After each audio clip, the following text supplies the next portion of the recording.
Hello বন্ধুরা, cooking studio by me and my sister চ্যানেলে সবাইকে জানাই স্বাগত। কুকিং স্টুডিও আজকে আমি দারুণ স্বাদের একটা হেলদি আর টেস্টি ব্রেকফাস্টের রেসিপি নিয়ে চলে এসেছি। আর এই ব্রেকফাস্টের রেসিপিটা তৈরি করার জন্য আমি এখানে 5টা ডিম সিদ্ধ করতে দিয়েছি। ডিম দুটো 5টাকে সিদ্ধ করে নেব প্রথমে ভালো করে।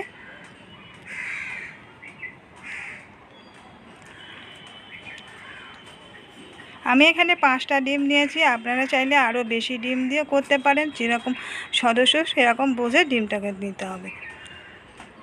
আর ডিমটা সিদ্ধ করে নেওয়া হয়ে গেছে। এখানে নিয়েছি কিছু পেঁয়াজ কুচি, কাঁচা লঙ্কা কুচি, ধনেপাতা কুচি, গাজর কুচি আর আছে শসা কুচি। একটা এখানে আছে পেঁয়াজ কুচানো আর 4টে কাঁচা লঙ্কা কুচি।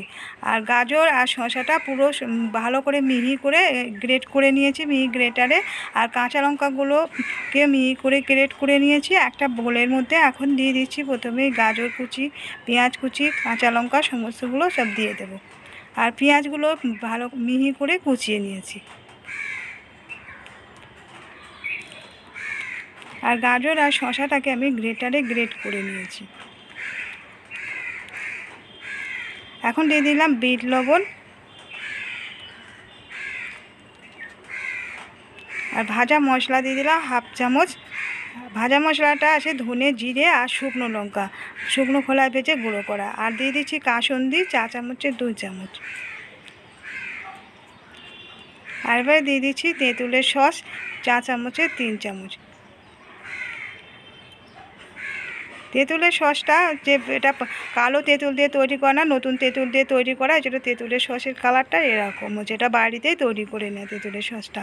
এখন সমস্ত মিশ্রণগুলো ভালো করে প্রথমে মিশিয়ে নেব। তেঁতুলের সসটা কীভাবে বানাবেন রেসিপিটা দেখতে চাইলে আমাদের চ্যানেলটা একবার ঘুরে আসবেন, আমাদের চ্যানেলে দেওয়া আছে তেঁতুলের সসের রেসিপিটা। এখন ভালো করে মিশিয়ে নিয়েছি। আর যে ডিমগুলোকে সিদ্ধ করে ছাড়িয়ে রেখেছিলাম, একটা করে ডিম নিয়ে প্রথমে ভালো একটু করে চিড়ে নিচ্ছি। পুরোটা চিড়ে মানে অর্ধেক করে দেব না, কিছুটা করে লেগে থাকবে গায়ে, এরকমভাবে চিড়ে চিড়ে নিতে হবে।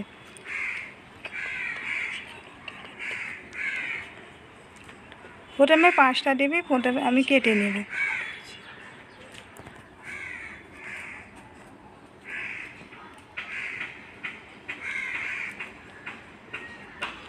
এবারে যে মিশ্রণটা তৈরি করে রেখেছিলাম গাজর, শসা, পেঁয়াজ, কাঁচা লঙ্কা, ধনেপাতা আর সস দিয়ে, সেই মিশ্রণটা দিয়ে এবারে কিছুটা করে একটা করে ডিম ফাঁকা করে ডিমের মধ্যে ভরে দেব। আমি এখানে ঝালটা দিয়েছি 4টে কাঁচা লঙ্কা। আপনারা চাইলে যদি ঝাল বেশি যে খেতে পছন্দ করেন সেক্ষেত্রে ঝালের পরিমাণটা বাড়িয়ে দিতে পারেন, চিলি ফ্লেক্সও দিতে পারেন কিংবা কাঁচা লঙ্কার পরিমাণটাও বাড়িয়ে দিতে পারেন।